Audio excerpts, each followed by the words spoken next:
Speedrunning anime so you don't have to. Hey, it's Dene, Copper Galley by day, anime speedwatcher by night. Today we're flying into Yatagarasu, where three-legged ravens run the show in the world of court intrigue, savage politics, no fluff, no BS. Let's break down how our prince went from spirit heir to surviving everything they threw at him. And trust me, they threw a lot. Welcome to a world where humans can transform into three-legged ravens. In the land of Yamauchi, these shapeshifters aren't just any birds. They are the Yatagarasu, ruled by one supreme leader called the Kinu. The royal court is in shambles because our boy Wakamiya, the concubines son, second prince, just got picked as crown prince because he's the true Kinu, basically a super-powered shapeshifter that make them the only one worthy of the throne. He got picked over his older brother Natsuka, who became a priest and acts suspiciously chill about the whole thing. The empress, Wakamiya's stepmom, Natsuka's mom, is so salty about this, and she picks on Asebi, the Eastern House second daughter, who is also Wakamiya's bride candidate, just to mock him. Meanwhile, in the northern province, we meet Yukiya getting into a fight for defending his family's mochi business and ends up catching the prince's attention. This lands him a job as the prince's aide. Talk about a career upgrade. Kamiya's got three problems. The empress wants him gone. Four noble houses playing political chess with his life by sending their daughters aiming to be his wife to gain political control over the land. And his future bride's candidates are giving him more red flags than a happy harem. But here's where it gets spicy. Kamiya pulls the biggest power move. One day, he walks into the Imperial Council and tells his dad, the Emperor, there can't be two Kinus. Time for retirement and you can F yourself out. He takes the throne and declares he will choose a bride within a year in front of the council. But wait, assassins show up the next morning because obviously they do. Wakamiya's other aide, Sumio, saves Wakamiya and Yukiya. Yukiya gets dragged into this mess as his aide, thinking he will only stay for a year like an internship. Oh boy, if only he knew what's coming. However, the assassination attempts keep coming like spam emails. Turns out someone really wants our new ruler gone. Wakamiya has been dealing with this his whole life. They even killed his mom when he was a kid. To find out who is behind all these, Wakamiya pulls the most extra investigation plan. He loses at gambling and leaves Yukiya as the collateral at the red light district for a month. Poor Yukiya thinks his boss is just being terrible, but plot twist, the gambling house is connected to the secret underground tunnels where all the scheming nobles meet. Through these tunnels, Yukiya discovers Lokon, one of Natsuka's supporters, organizing hits on the prince. They even unalive a court raven named Katsumichi for failing his assassination mission. Meanwhile, Natsuka is just chilling at the temple, looking suspiciously unbothered by everything. Then Atsuhusa, Natsuka's aide, show up to Wakamiya offering a deal. He will support Wakamiya if he promises to keep Natsuka safe. This man sets up an elaborate trap, knocks out the prince, stages an accident, and nearly succeeds in taking Wakamiya out. But just when everything is about to go wrong, Natsuka bursts in to save his brother. The biggest plot twist, this man has been protecting Wakamiya this whole time. All those assassins mysteriously disappearing, yeah, that was him. Turns out our chill priest was actually running the world's most sophisticated protection service for his little bro. After the dust settles, Natsuka asks Yukiya to stay beyond a year to protect Wakamiya. But Yukiya is not having it. He believes being Northern House Lord Genya's grandson was the real reason they kept him around, not his loyalty or skills. My man really thought he found friendship, but all they wanted was his Northern bloodline connection. On the other side of the politics, the wildest bride selection begins at the Cherry Blossom Palace. Each candidate's story is messier than your watch history, so buckle up. First up, we have Asebi from the East, aka Dick's spy girlfriend wannabe. On the surface, she plays the perfect innocent bride card, soft-spoken, delicate, and always ready with a shy smile. But underneath that facade, oh girl, she's running an entire spy network.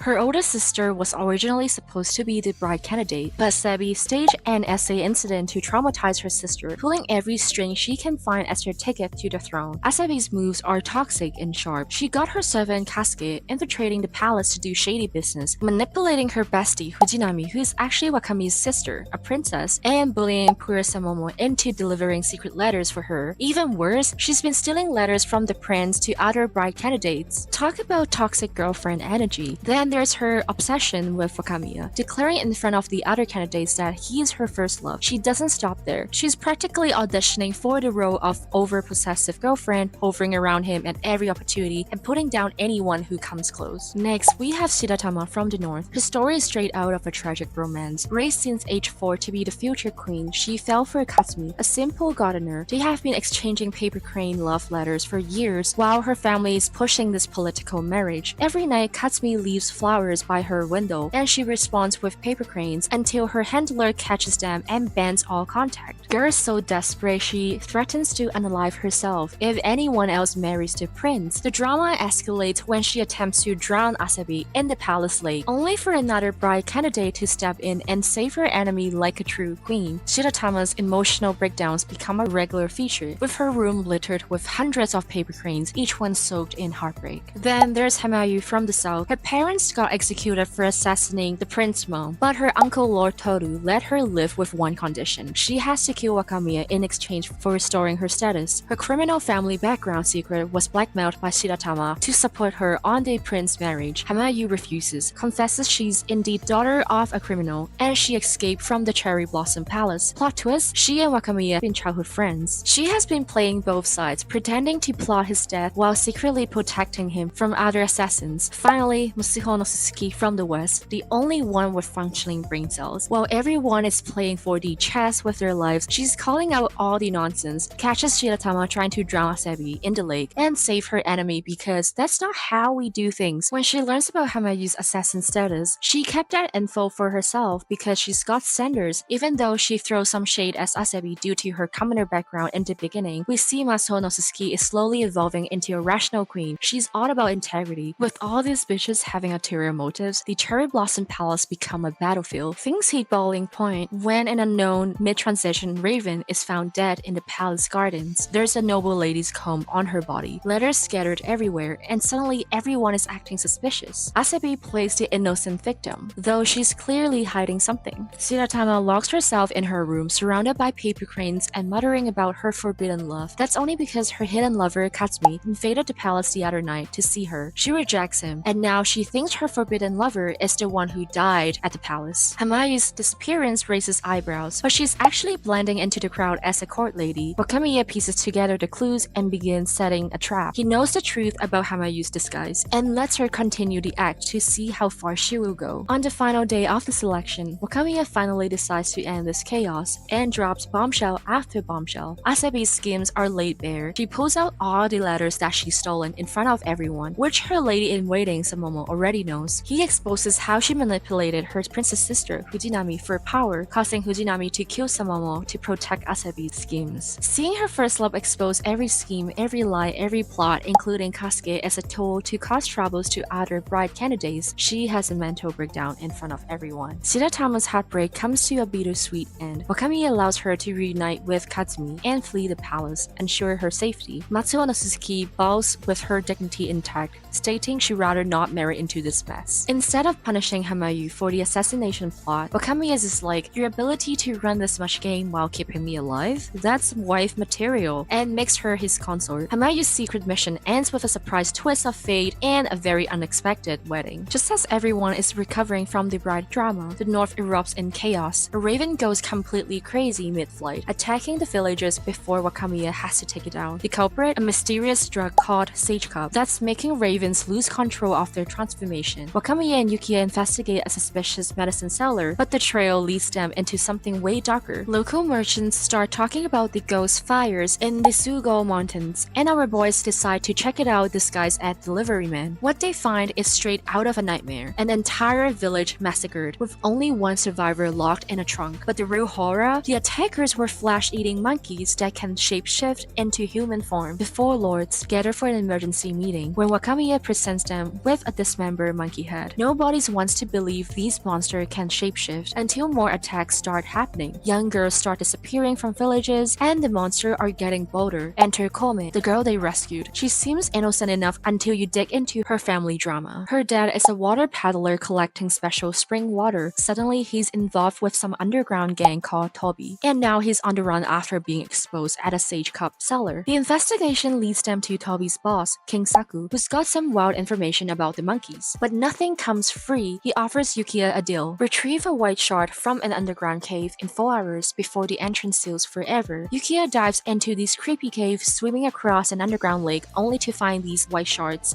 that are actually human bones. Just when he's about to head back, two monkey children appear. One attacks him, and just as Yukiya is about to become monkey food, Wakamiya swoops in like an anime protagonist and slashes the monkey. But the party is just getting started. Adult monkeys hear the commotion and come running. Our boys book it out of there, barely escaping before the cave seals. They present Saku with the prize, a human Adam's apple of all things, and that's when they learn about the truth bomb about the monkeys. Outside their land, human rules everything. And Yatagarasu people disguised as humans. These monkeys, they're hunting both humans and Yatagarasu people. When the gates to either of the worlds open, especially targeting young girls, everything connects when they find the dead body of Kome's dad and his confession letter. Poor Kome's dad was just a puppet. Her mom is the real mastermind. She has been using him to deliver special water in barrel, actually people, to the monkeys. Trading Yatagarasu girls through a secret tunnel, she uses human bones to make sage cup and runs this entire operation from an old well. When Kame confronts her mom about this, things go south really quick. Her mom tries to strangle her, and her lover goes full monster raven mode from too much sage cup. And Wakamiya gets stabbed trying to save everyone. In the chaos, Kame vanishes. While Natsuka interrogates Kame's arrested mom, Yukiya makes a terrifying discovery. Those ghost fires they have been seeing in the north, they're actually human city lights. The human world is getting closer to discovering Yamauchi. Wakamiya confirms the truth. Their protective barrier is failing. As a true Kinu, he can fix it, but the hidden world is on borrowed time. In the end, Yukiya realizes something. Maybe it wasn't just his bloodline that they needed. He pledges his loyalty to Wakamiya, ready to face whatever comes next. Now, let's talk about this political fantasy that just flew under everyone's radar. I will give it an 8.3 out of 10 rating, and here's why this anime deserves your attention. The pros: fresh concept mixing historical fantasy with political intrigue, murder mystery. Second, the characters are very layered like an onion. Everyone's got depth. 3, plot twists that actually make sense when you connect the dots. 4, the world building is actually really crazy detailed. And 5, that bride selection arc, peak drama, so much Mean Girls vibe. But the cons, there are so many subplots, it's like following 5 Netflix drama shows at the same time. And then second, political schemes get more tangled than your earphones in your pocket. And you might even need a notebook to track down everything, who is doing what. And finally, it takes a couple episodes to really get into the groove. Real talk, this is one of the most complex anime of the year, and that's both a strength and weakness. I can't even describe how this has been a huge challenge for me to summarize by episode because things jump from all angles at the same time, and this is the reason I recap this in arcs. It's definitely not your typical turn your brain off anime, you need to pay attention. But man, when those plot threads come together, it's a masterpiece. Honestly, shocked that this is not getting more buzz. Maybe it's because you can't even explain the show in one sentence without sounding crazy. If you love shows that make you think, connect the dots, and appreciate complex character development or a relationship, this is definitely your gem. Just maybe don't watch it at 2 times speed like I did. If you want more anime breakdowns that cut through the BS, smash that subscribe button, and I will be coming at you weekly with anime recaps at 2 to 4 times speed. Thanks for watching, and remember, sometimes the most underrated shows are hiding the best stories. Catch you in the next one.